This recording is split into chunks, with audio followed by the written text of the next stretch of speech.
दिल्ली में कल होगी बीजेपी की बड़ी बैठक। नई टीम के साथ पहली बार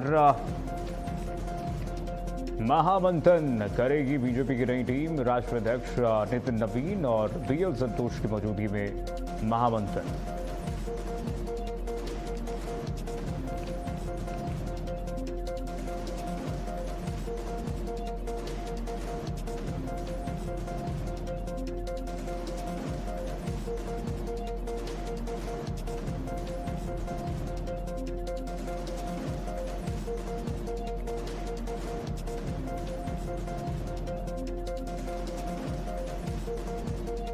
जंतर मंतर पर एक बार फिर से मचा बवाल। जाति आधारित आरक्षण के विरोध में धरने का ऐलान। मौके पर रैपिड एक्शन फोर्स तैनात।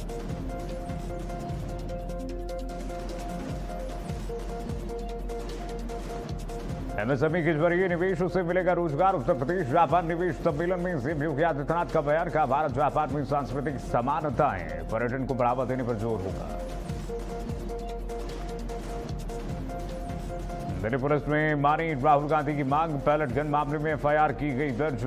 अज्ञात के खिलाफ हो रही है एफआईआर। तुष्टीकरण के लिए वंदे मातरम को बांटा। वंदे मातरम को लेकर के सीएम धामी का कांग्रेस पर वार। कहा वंदे मातरम सिर्फ गीत नहीं राष्ट्रीय भावना है। शहीदों के बलिदान का सम्मान करना जरूरी।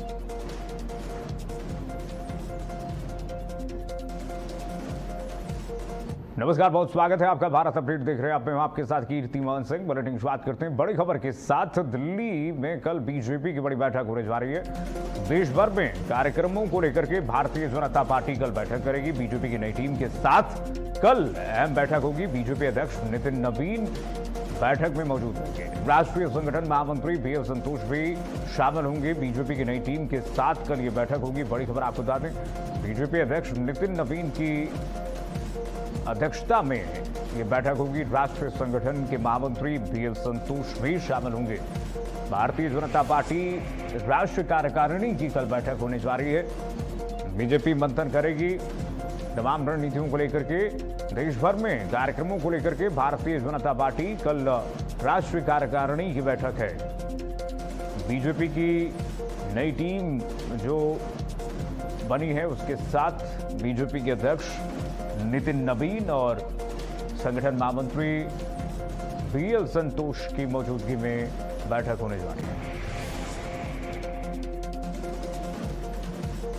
तो बीजेपी की बड़ी बैठक कल दिल्ली में। बड़ी खबर आपको बता दें, इस वक्त की बीजेपी की बड़ी बैठक कल होने जा रही है।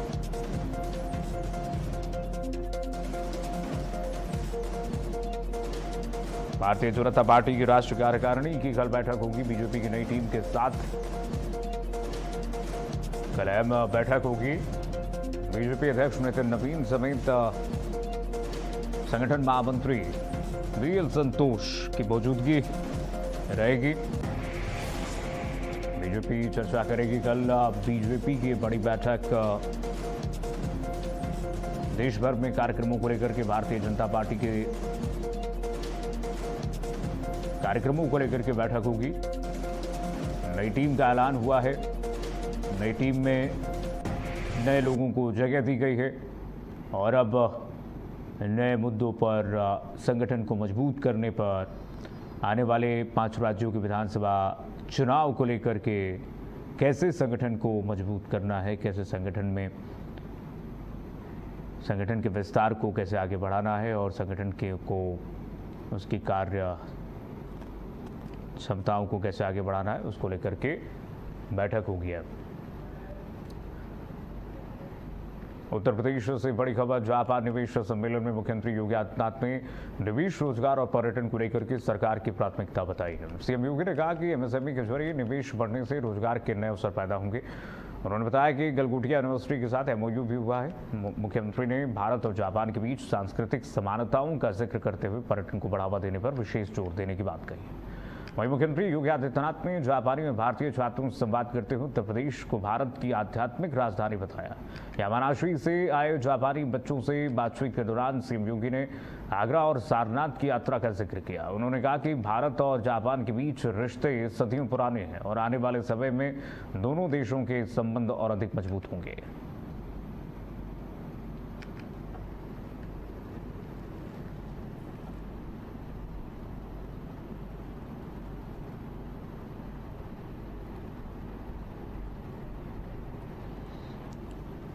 तो मुख्यमंत्री योगी आदित्यनाथ ने उत्तर प्रदेश और जापान के छात्र छात्राओं से उन्होंने संवाद की और साथ ही साथ सीएम ने कहा कि उत्तर प्रदेश में अपार संभावनाएं हैं। यूपी आज पर्यटन को बढ़ावा देने पर जोर दे रहा है। मुख्यमंत्री योगी आदित्यनाथ ने कहा कि भारत और जापान में एक समानताएं देश जापान इन्वेस्टमेंट 2026 का जो आज मीट थी अभी कंप्लीट हुई। मुख्यमंत्री योगी आदित्यनाथ का संबोधन हुआ और मुख्यमंत्री ने सीधे तौर पर कहा सिर्फ बिलियन में बिजनेस का संकल्प नहीं है बल्कि संकल्प है मिलियन ऑफ एम्प्लॉयमेंट का। हमारे साथ बात करने के लिए एडिशनल चीफ सेक्रेटरी अमृत अबजा जी हैं टूरिज्म के। सर, क्या लक्ष्य रहा आज, क्या कुछ निकल गया? क्योंकि टूरिज्म की एक अलग बैठक हुई थी, उसमें क्या कुछ है? देखिए, जैसा कि माननीय मुख्यमंत्री जी ने कहा है कि ये सिर्फ एक इन्वेस्टमेंट की तरह से नहीं देखना है बल्कि मिलियंस ऑफ जॉब्स होगा और वही पुट टुगेदर होगा। तो उनकी सोच, उनकी प्रिसिजन, उनकी टेक्नोलॉजी, हमारा टैलेंट, हमारा एम्बिशन, हमारा स्किल जो इतने बड़ी संख्या में यूथ का यहाँ पे है, तो इन सब चीज को जोड़ के जो है एक बहुत बड़ी विरासत यहाँ पे खड़ी होने जा रही है। और जहाँ तक पर्यटन की बात है, उसमें होटल इंडस्ट्री में, रोड्स के सेक्टर में, एसेट्स को क्रिएट करने के लिए, डिजिटल डेटा को क्रिएट करने के लिए, इन सभी क्षेत्रों में जो है पर्यटन और कल्चर में हम लोग साथ में वर्क कर सकते हैं। Thank you. जैसा कि आपने सुना, हमारे साथ एडिशनल चीफ सेक्रेटरी टूरिज्म अमृत अबजा जी थे, जिनका साफ कहना था कि जिस तरीके से सांझी विरासत रही है और जो बौद्धिस्ट जो देश हैं, लेकिन बुद्ध का जो मुख्य जो स्थान है वो उत्तर प्रदेश में, चाहे उनके जन्म स्थान, चाहे उनकी तपस्या का स्थान, सब कुछ यहाँ से पे स्थित है। ऐसे में जो कनेक्टिविटी है वो और आसान होगी और साथ में टूरिज्म के साथ साथ जो रोजगार है वो भी बढ़ेगा। और जो आज युवा हैं वो जब 2-3 साल 4 साल में जब ये जो पॉलिसीज बनी है वो जब इम्प्लीमेंट होंगी तो वो ही युवा निर्णायक होगा। कैमरामैन किशन के साथ Raman Mishra, Bharat. Uttar Pradesh Japan investment meet 2026 की विशेषताएं और फायदों को लेकर के अपर मुख्य सचिव पर्यटन विभाग अमृत अबजा से भारत अपडेट ने खास बातचीत की है। सुनिए।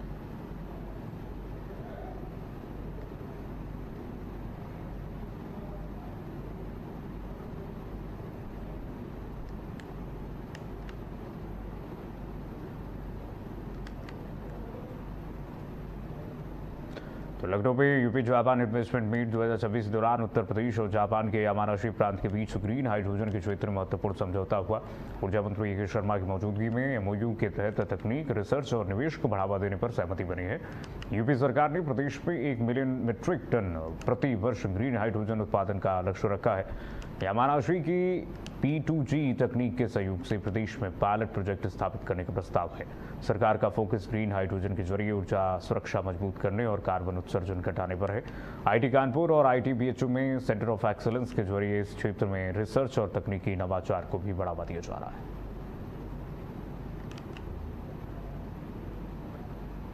बढ़ेगा कि लखनऊ के ताज होटल में भारत आए जापान के राजदूत ओनो केइची और उनके डेलीगेशन से उत्तर प्रदेश के पूर्व मुख्यमंत्री अखिलेश यादव और कन्नौज सांसद डिम्पल यादव ने शिष्टाचार मुलाकात की है। इस दौरान जापानी प्रतिनिधिमंडल के साथ विभिन्न विषयों पर बातचीत हुई। मुलाकात को भारत जापान के आपसी संबंधों को और सहयोग को लेकर के एक महत्वपूर्ण शिष्टाचार भेंट के तौर पर देखा जा रहा है।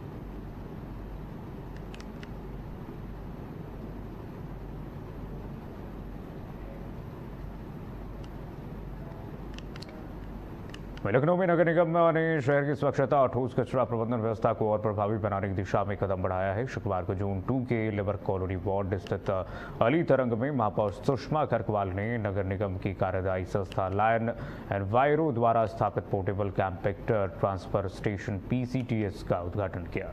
इस दौरान नगर आयुक्त गौरव कुमार समेत नगर निगम और लायन एनवायरो के अधिकारी और कर्मचारी मौजूद रहे। महापौर ने कहा कि PCTS और FCTS के निर्माण में से शहर में कचरा संग्रहण और परिवहन व्यवस्था को अधिक व्यवस्थित और प्रभावी बनाने में मदद मिलेगी।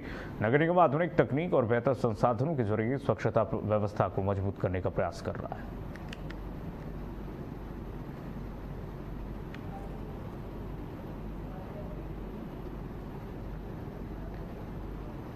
लखनऊ के चारबाग रेलवे स्टेशन के आसपास नगर निगम ने अतिक्रमण के खिलाफ सघन अभियान चलाया। नगर आयुक्त गौरव कुमार के निर्देशन पर जून 5 की टीम ने सड़क और पटरी पर किए गए अस्थायी अतिक्रमण हटा दिए हैं। कार्रवाई के दौरान 12 ठेले, 3 गुमटी और 5 काउंटर हटाए गए, जबकि एक लोहे की गुमटी जब्त की गई है। अतिक्रमणकारियों से 8,000 शमन शुल्क वसूला गया और दोबारा अतिक्रमण न करने की चेतावनी दी गई है। वहीं सार्वजनिक स्थानों पर गंदगी फैलाने और सिंगल यूज प्लास्टिक के इस्तेमाल पर भी कार्रवाई करते हुए 6,950 का शुल्क वसूला गया। इस तरह अभियान में नगर निगम ने कुल 14,950 शमन शुल्क वसूल किया है।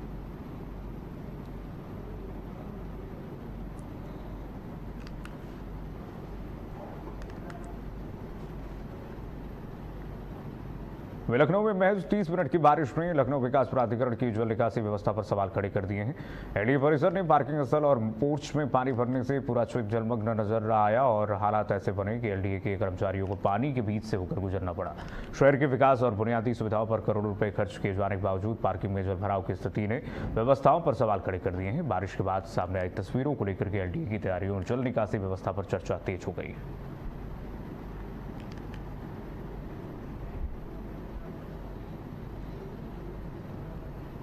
वहीं हरदोई में पुलिस विभाग से जुड़ा बड़ा बदलाव हुआ है। 2023 बैच के आईपीएस अधिकारी श्लोक गौतम को सहायक पुलिस अधीक्षक यानी एएसपी के पद पर तैनाती दी गई है। इससे पहले वो बांदा में प्रशिक्षु आईपीएस अधिकारी के रूप में जिम्मेदारी संभाल रहे थे, जहां उन्होंने पुलिसिंग और कानून व्यवस्था से जुड़े कार्यों का अनुभव किया। मूल रूप से गाजियाबाद के रहने वाले श्लोक गौतम ने बीटेक की पढ़ाई पूरी करने के बाद सिविल सेवा में सफलता हासिल की। अब हरदोई में एएसपी के रूप में वो कानून व्यवस्था, अपराध नियंत्रण और जन सुरक्षा से जुड़े कार्यों में महत्वपूर्ण भूमिका निभाएंगे।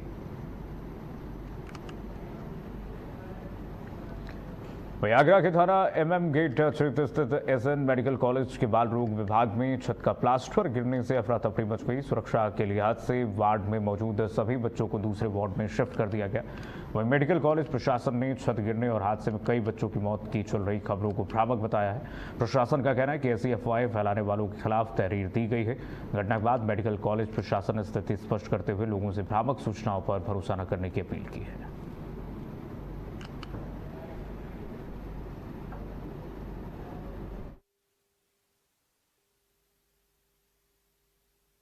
ये आज दोपहर में हमारा जो इमरजेंसी में बाल रोग विभाग का जो वार्ड है उसके कोने का एक प्लास्टर छिटक कर गिरा। उसके उपरांत हमने अपने बच्चों की सुरक्षा के लिए सभी जितने बच्चे वहाँ एडमिट थे उन सबको हमने शनय वहाँ से हमने मेन जो हमारी पीडियाट्रिक बिल्डिंग है उसमें शिफ्ट कर दिया है। इसके कारण से किसी प्रकार की कोई जान माल की हानि नहीं हुई है। मीडिया में जो सोशल मीडिया में जो खबर छप रही है पूर्णतः भ्रामक है और सत्य है। हमारे सभी बच्चे सुरक्षित हैं और किसी प्रकार से उनको कोई।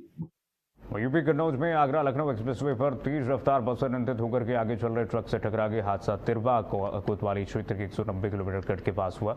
बस दिल्ली से लखनऊ जा रही थी। टक्कर इतनी जोरदार थी कि बस में सवार 7 यात्री घायल हो गए हैं। हादसे की सूचना पर पहुंची पुलिस ने सभी घायलों को तत्काल मेडिकल कॉलेज में भर्ती कराया।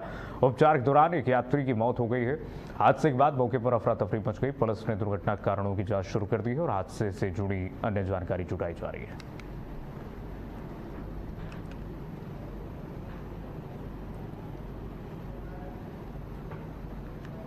और अब खबर देवरिया से है, जहां पर लार थाना क्षेत्र में युवक का शव मिलने से हड़कंप मच गया। युवक का शव जंगल में फांसी के फंदे से लटका हुआ मिला। युवक की पहचान दुर्गेश पाल के रूप में हुई है। बताया जा रहा है कि युवक का गांव से बाहर शहर में काम करता था। घटना की सूचना मिलते ही परिवार में कोहराम मच गया। मौके पर पहुंची पुलिस ने शव को कब्जे में लेकर पोस्टमार्टम के लिए भेज दिया है और मामले की जांच में जुटी हुई है।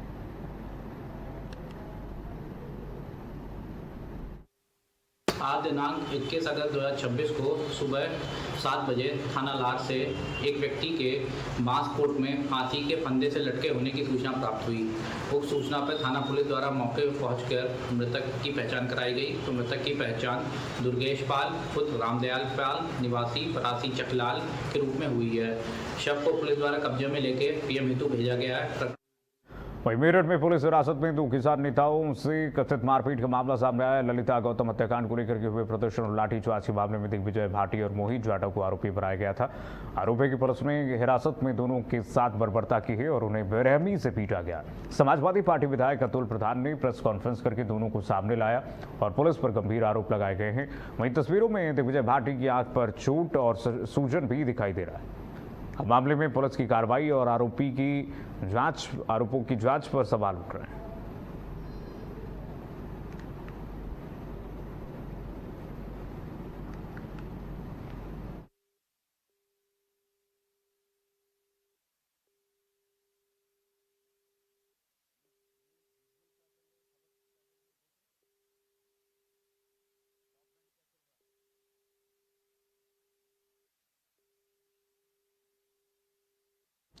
बढ़ेंगे आगे। कुशीनगर से बड़ी खबर है। कप्तानगंज थाना क्षेत्र में पुराने विवाद को लेकर के दो युवकों के बीच गोली चल गई। फायरिंग में एक युवक गंभीर रूप से घायल हो गया।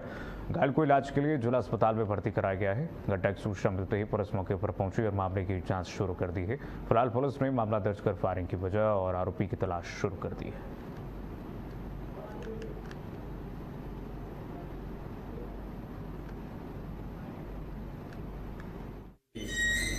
20/8/2026 को रात लगभग 10 बजे जनपद कुशीनगर के थाना कप्तानगंज के क्षेत्र के ग्राम सोहनी निवासी गोपाल दुबे पुत्र अमित दुबे के पैर में गोली लगने की सूचना प्राप्त हुई। सूचना मिलते ही स्थानीय पुलिस तत्काल मौके पर पहुंची और घटना के संबंध में जानकारी की गई।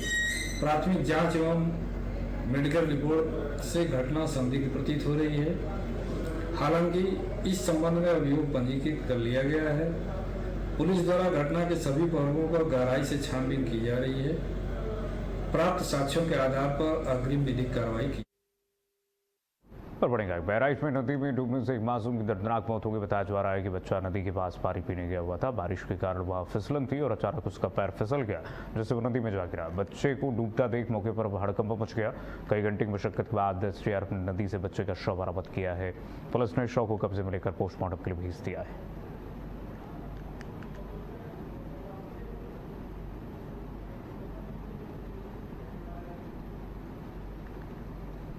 यूपी मैनपुरी के कुरापली क्षेत्र के उच्च प्राथमिक विद्यालय कुम्हौरा के बच्चों का एक वीडियो सोशल मीडिया पर तेजी से वायरल हो रहा है। वीडियो में मासूम बच्चे विद्यालय परिसर में खड़े होकर के मुख्यमंत्री से स्वच्छ पेयजल उपलब्ध कराने की भावुक अपील करते हुए नजर आ रहे हैं। बच्चों का कहना है कि विद्यालय में पीने के पानी की समस्या बनी हुई है। उनके स्कूल में जो पानी की व्यवस्था के लिए समर लगी है, उससे निकला हुआ पानी बहुत गंदा है। ऐसे में बच्चों को पीने के लिए दूर से पानी लाना पड़ता है। मासूमों की अपील सोशल मीडिया पर लोगों का ध्यान खींच रही है।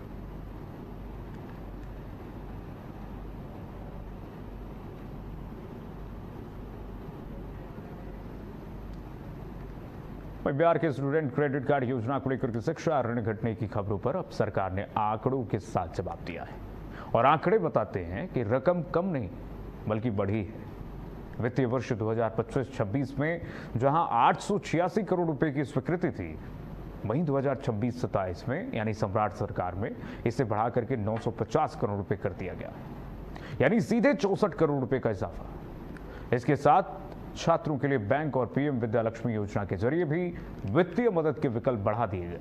मुख्यमंत्री सम्राट चौधरी की सरकार का कहना है कि उच्च शिक्षा के रास्ते में पैसा रोड़ा न बने और इसी सोच के साथ मदद का दायरा लगातार बढ़ाया जा रहा है। यानी सवाल चाहे जितने उठे, सरकारी आंकड़े कटौती नहीं विस्तार की कहानी बता रहे हैं। कैसे देखिए रिपोर्ट।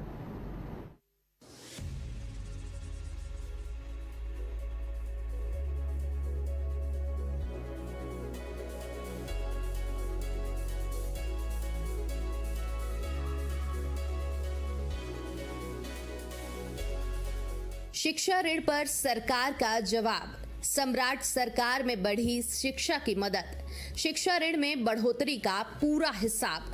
886 से 950 करोड़ बढ़ी शिक्षा की ताकत। आंकड़ों में दिखा सम्राट सरकार का शिक्षा मॉडल।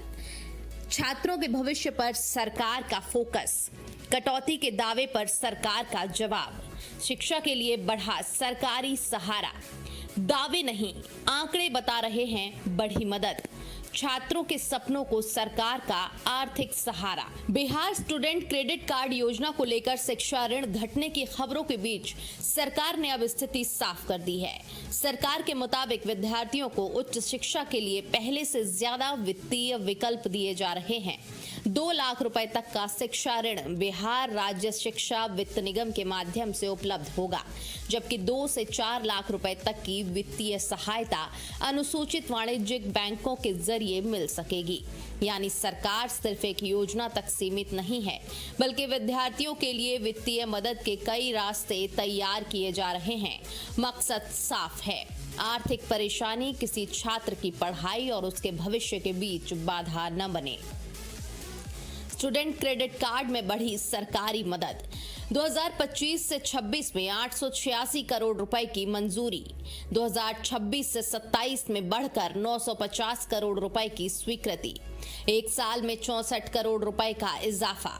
स्टूडेंट क्रेडिट कार्ड में बढ़ी आर्थिक मदद, उच्च शिक्षा के लिए बढ़ा सरकारी सहारा, छात्रों के लिए वित्तीय मदद के विकल्प बढ़े।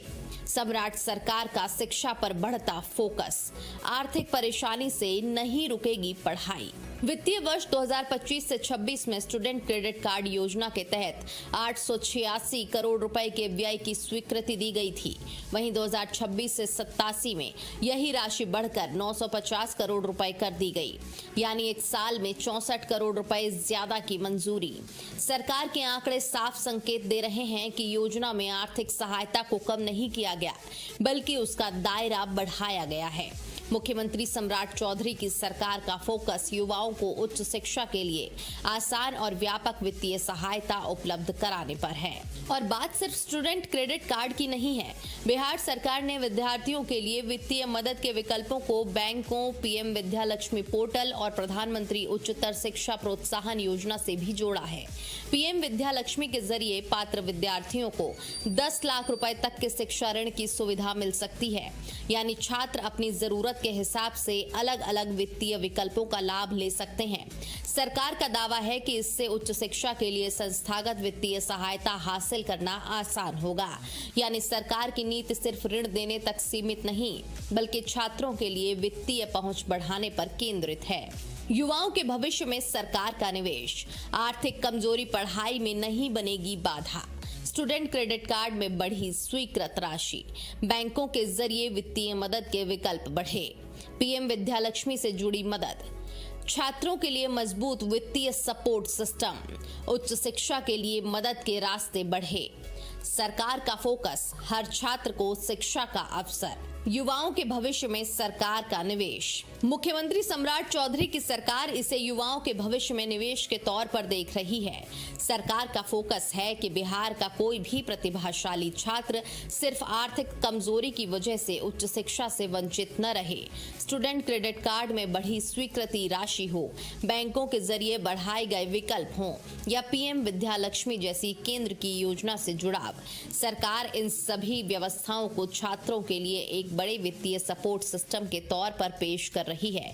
यानी शिक्षा को लेकर सरकार का संदेश साफ है, मदद के रास्ते कम नहीं और ज्यादा किए जा रहे हैं। तो बिहार में शिक्षा ऋण घटने की खबरों के बीच सरकार ने आंकड़ों के जरिए अपना पक्ष मजबूती से रखा है। 886 करोड़ से बढ़कर 950 करोड़ रुपए की स्वीकृति, यानी 64 करोड़ रुपए की सीधी बढ़ोतरी। ऊपर से बैंकों और पीएम विद्यालक्ष्मी योजना के जरिए वित्तीय मदद के विकल्प भी बढ़ाए गए हैं। सरकार का कहना है कि ये कटौती नहीं, बल्कि व्यवस्था का विस्तार है। मुख्यमंत्री सम्राट चौधरी की सरकार का दावा है कि युवाओं की उच्च शिक्षा के लिए आर्थिक मदद का दायरा आगे भी बढ़ाया जाएगा। तो तस्वीर साफ है, दावे अपनी जगह हैं, लेकिन सरकारी आंकड़े बता रहे हैं कि शिक्षा ऋण की मंजूरी बढ़ी है। Bureau report. तो चलिए इसी के साथ फिलहाल के लिए बस इतना ही। खबरें लगातार जारी है, देखते रहिए भारत अपडेट।